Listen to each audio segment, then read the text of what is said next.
chapter.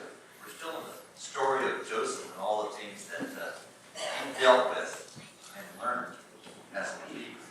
So it's Genesis 40, and we're going to look particularly in verses 6, 7, and 8. It's a very small slice of the story, but there's something there for us that I think we need to really grasp as people. Joseph led a life, many ups and downs, top the heap to the bottom, and experienced a lot. And in that time, he encountered God in a special way. He had a lot of sorrow. We've seen some of that sorrow in our state happening. I'm thinking of all the kids in Oklahoma City, especially who are going back to school. And you've seen on the news, if you've watched the difficulty it's been for so many of them to go back to school after the buildings were destroyed, especially the Plaza Towers where they lost so many children in that terrible storm. Did you see the interview with the teacher of that class? This young woman was expecting a child. Her back was fractured in the storm trying to protect those children. It's just a burden to look at the sadness that's in her life and in some of those children. And it's hard for me to cope with. It's still fresh for them. It's left a mark on them. And will leave a mark on them their entire life. I don't suppose they will ever look at the storms the same. And wonder what is going to happen. It's unimaginable to me who's never been in that place. And yet disasters, it's not unfamiliar to all of us, is it? There have been things in each of our lives that have changed our world and filled it with sorrow and loss. The loss of a loved one. Accidents that took things that were so good and destroyed them and left us wondering what's going on and why it has to be this way. Not too long ago, was it 3 years ago, the collapse on Wall Street because of the unusual trading that was going on there. And eventually it began to fail, and so there was an economic crash. It hurt so many people. It shook Wall Street, certainly. A lot of people who had their retirement accounts in those places saw them plummet and drop at an alarming rate and a fearful rate. And there are workers who, even some of them with long and very successful careers, who thought their future was fixed, found themselves unemployed. People who were no longer young, no longer a prime hiring age, and finding themselves out of work and wondering what they're going to do. And being unemployed for a month is hard.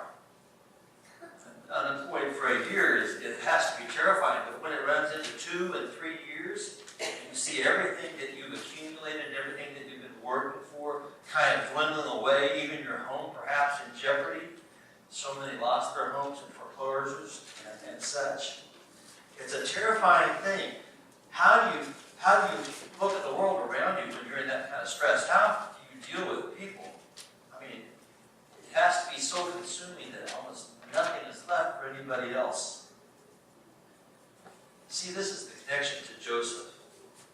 He's a guy that had his highs and his lows, had his upsides and his downs. He was the favorite son of the family, of Jacob's family, the first son of the favorite wife, and he was the prince of the camp, if you read the scriptures well. And then, from that point, he was taken by his brothers and sold as a slave to Midianites, who took him off to Egypt. So here he is, from the very top of the heap, he goes down to the very bottom. He became from a very significant person in his society to not a person at all in Egypt, a possession like cattle or a sheep or some other thing. Just something to be owned and used and then thrown away when you're through. Joseph was taken down to the very bottom, but rose. Because of God's blessing, he became the chief of Potiphar's house, the leader, the director, the one who did it all right, the good servant, giving his very best. And from that top position, because of the lying wife, he was sent back to prison and placed in a dungeon again, from the very top of what he was doing to the bottom place in society as well. Not a pleasant place, prison. It's a place of death and loss and fearful treatment. And going down to prison, he then became the manager for the entire prison. Once again, through God's blessing, he rose to be the top of the bottom of the heap. That's how I like to think of it. He rose to the top of what he was doing. God's moving in him still and giving him strength to do these things. And in that moment, he had to be thinking of all the things that had gone wrong for him, of how far he had fallen. Even though things were going good inside the jail, as good as they did inside the jail, he had to remember that he had brothers who had turned on him, sold him for just change, really, just to get rid of him. Even the amount's kind of an insult. And had sent him away to his death, they hoped. He had to be terribly worried or terribly angry about those brothers who turned on him. So in the middle of all that's going on in his life, his ups and his downs, his trials, his successes, such as they were in his situation, he had to be consumed with who he was and what he was doing. But in the middle of it all, two of Pharaoh's officials offended the Pharaoh when they were in prison. It was the wine steward and the baker. I wonder what the deal was. Did the wine steward spill some wine on Pharaoh? Or were the bagels too hard for the baker? I don't know what they did. But anyway, they were in trouble. They were in jeopardy of their very lives, and they were put in that same pit of a prison that Joseph's been living in. And there they are, and Joseph is in charge of taking care of them. He makes sure that everything's going right, they have what they need to eat, the provisions, they're safely and securely put in their cells, and they're not getting away, and he's in charge. But Joseph has his own troubles, doesn't he? He certainly does. Chapter 40, verses 6 to 8. When Joseph came to them the next morning, he saw that they were dejected.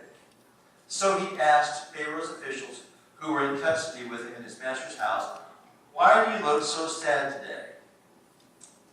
"We both had dreams," they answered, "but there is no one to interpret them." Then Joseph said to them, "Do not interpretations belong to God? Tell me your dreams. Don't they belong to God?"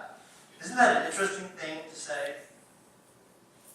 So here's Joseph. He's in prison. Nobody asked him. Nobody said, "Do you want this job?" It's his job. He doesn't have any choice. And he is out there doing it. And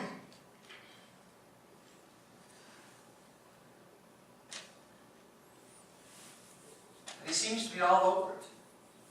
He's not angry. He's not refusing it. It reminds me, by contrast, of that old country song. Perhaps you're familiar with the "Take This Job" and you know, Merle. I don't know. So many of the things he's written there.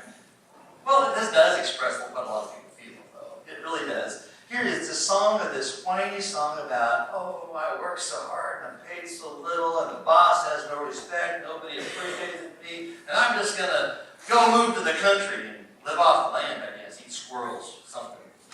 And I'm just going to get out here. I'm going to give him a piece of my mind and tell him who I think he really is, and then I'm just going to leave." I mean, we've all felt that way time to time. I suppose, is there anybody who hasn't felt that way at some time? At some level? Well, certainly. You know, during the downturn in the economy, when everybody was scrambling for a job, I would guess that the popularity of that song plummeted. Most any job was looking pretty good at that time. It certainly was. But Joseph's in a situation where he's working. He has no choice. He's not getting paid. He's allowed to stay alive, but that's pretty good. But he's working hard, and he's doing the caring for all of these people. Joseph could have sung that song more than any of us, but he didn't. He didn't at all. Here's the guy who not only has a job, he's on the job, he's doing the work assigned to him, but not only that, when he saw that they were dejected. Their emotional care is not on his list. But that's who he is. God put him to work, and he is doing the care for these people. You know, when I'm feeling put out, put upon, and maybe things aren't going my way, I'm not terribly concerned about how bad somebody else is feeling. But here is Joseph, and he is. So they look dejected, of course, because they're in prison, because they don't know what's going to happen to them. Yes, but there's something else going on, even though there's not a sunny day for them. And Joseph notices these two newbies, these two guys who just came in, and Joseph's been in there all this time, yet he's the one that's concerned for them. That they're worried, they're frustrated, they're fearful. And in the middle of his own troubles, Joseph remembers that he's God's and that he has a mission. As he was set out to rule, even in his own family, as his dream was when he was young, yet now he's given that same job. And he does not squelch that gift. He doesn't push it away and say, I've got no time for you right now. I don't feel up to that. I just don't feel interested in those people. That's not what he does. He goes right to them. Not to give them a pity party for them or for himself, but to carry out the gift that God gave him. To lead, to shepherd, to inform, to teach. And so he asked them, well, why do you look so sad today?